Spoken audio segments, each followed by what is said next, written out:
Good morning student. या question आप लोग के द्वारा मिला है मुझे, आप लोग पूछे हैं इसलिए बना रहे हैं। बहुत अच्छा क्वेश्चन है ये।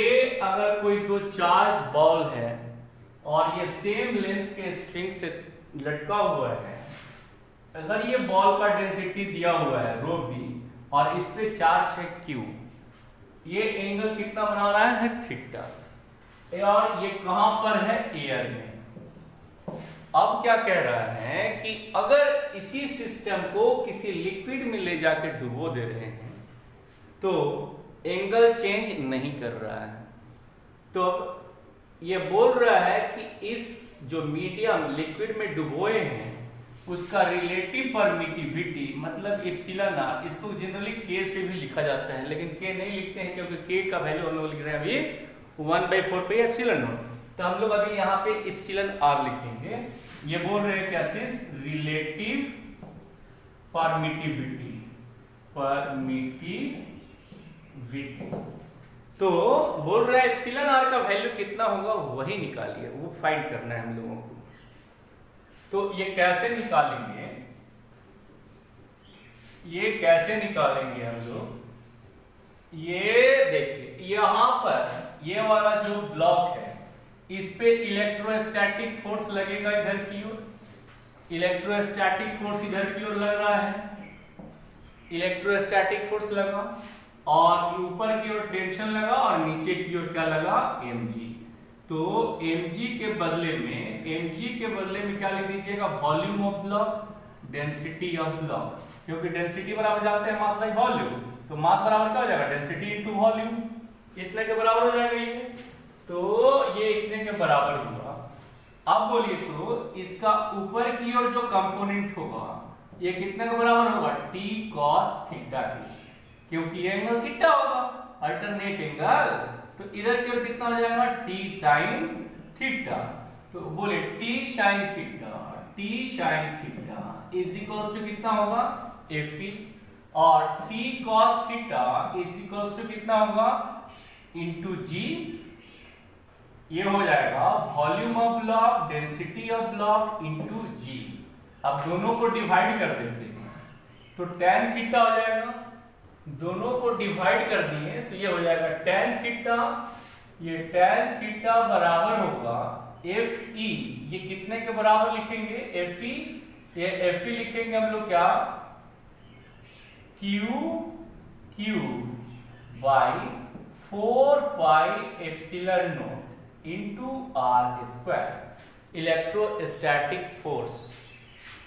ये Fe लिख चुके, अब ये लिखेंगे volume of block, density of block into g. ये हो गया 1 नंबर इक्वेशन। अब क्या है कि किसी अगर ऑब्जेक्ट को, बॉल को अगर किसी मीडियम में डुबो देते हैं तो उस पर एक अपथ्रस्ट लगता है, सारा चीज तो लगेगा ही। ये फोर्स इलेक्ट्रोस्टैटिक किसी मीडियम में Fem लिखे, ये कितना के बराबर हो जाएगा, Q ये दोनों का charge by 4 pi epsilon not, epsilon r क्या है, relative permittivity into r square, इतना के बराबर। और नीचे की ओर mg तो लगता ही है, तो mg कितने के बराबर लिखे हैं, volume of block, density of block into g. ऊपर की ओर टेंशन T लगेगा और एक अपथ्रस्ट ऊपर की ओर फोर्स लगता है, तो ऊपर की ओर जो फोर्स लग रहा है वो अपथ्रस्ट ये कितने के बराबर होता है, volume of block, density of liquid into g. Volume block inside the water या लिक्विड, जो भी लिक्विड में डुबोए हैं उसका volume, density of liquid into g. अब इसका इधर की ओर एक कंपोनेंट आएगा, ये कितना के बराबर होगा, t cos थीटा, क्योंकि ये भी एंगल थीटा है, वो तो थीटा चेंज नहीं कर रहा है। तो इधर की ओर क्या होगा, t sin थीटा। तो इसमें क्या लिख दीजिएगा, t sin theta is equals to कितना के बराबर हो जाएगा, Q by 4 pi epsilon not epsilon r into r square, इतना के बराबर होगा t sin थीटा। और t cos थीटा कितने के बराबर होगा, ये नीचे आ जाएगा, तो t cos थीटा इज इक्वल्स टू क्या लिख देंगे, t cos थीटा इज इक्वल्स टू क्या लिख देंगे, volume of block density of block into g. अब ये नीचे आ जाएगा माइनस में, इधर प्लस में लिखते हैं, तो ये दोनों फोर्स इस फोर्स के बराबर होगा तभी इक्विलिब्रियम में होगा। तो ये इधर u लिखा हुआ रहता है, तो u इधर नहीं लिख के आप लोग इधर लिख रहे हैं, तो ये कितने के बराबर होगा, volume of block density of liquid into g, ये इतने के बराबर होगा। अब क्या है, दोनों को डिवाइड कर देते हैं, तो फिर ये कट गया, तो t sin theta by cos theta कितने के बराबर हो जाएगा, tan थीटा के। अब ये मिटा दे रहे हैं, अब ये क्या होगा, tan थीटा इज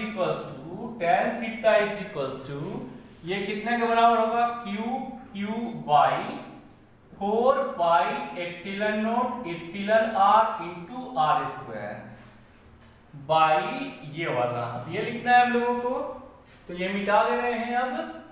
अब ये कितने के बराबर लिख दीजिएगा, volume of block density of block minus density of liquid into g, इतना के बराबर हो जाएगा। तो अब ये tan थीटा ये भी tan थीटा ये भी, इसको एक नंबर इक्वेशन लिखे थे, इसको सेकंड नंबर इक्वेशन कर देते हैं, दोनों में थीटा चेंज नहीं करना था, दोनों इक्वेशन को इक्वेट कर देंगे, तब क्या हो जाएगा ये, अब ये दोनों क्या हो जाएगा, ये हो जाएगा q by 4 pi epsilon not r square v rho b into g. अब ये हो जाएगा q by 4 pi epsilon not epsilon r square v rho b minus rho l into g, इतना के बराबर होगा। तो ये वाला सारा टर्म और ये r स्क्वायर, ये सारा टर्म और r स्क्वायर कट कैंसिल, ये v से ये v भी कैंसिल और ये g से ये g भी कैंसिल, तब कितने के बराबर होगा, अब ये कितने के बराबर होगा, ये होगा, इधर बच गया है रो b यानी 1 by rho b is equals to, इधर बचा हुआ है 1 by epsilon r v rho b minus rho l के। तो epsilon r is equals to कितना होगा, ये इससे गुना rho b by rho b minus rho l। अगर ये सब चीज दिया हुआ है रो b रो l, तो आप एप्सिलॉन r का वैल्यू निकाल सकते हैं। ये बहुत इंपॉर्टेंट फॉर्मूला है और ये जनरली आता है, इसलिए इसको याद रखिएगा। और कोई प्रॉब्लम हो तो काइंडली कमेंट किया करें और ऐसे ही क्वेश्चन भेज दिया करें, क्वेश्चन को हम वीडियो बनाकर आपको अपलोड किया करेंगे। Thank you.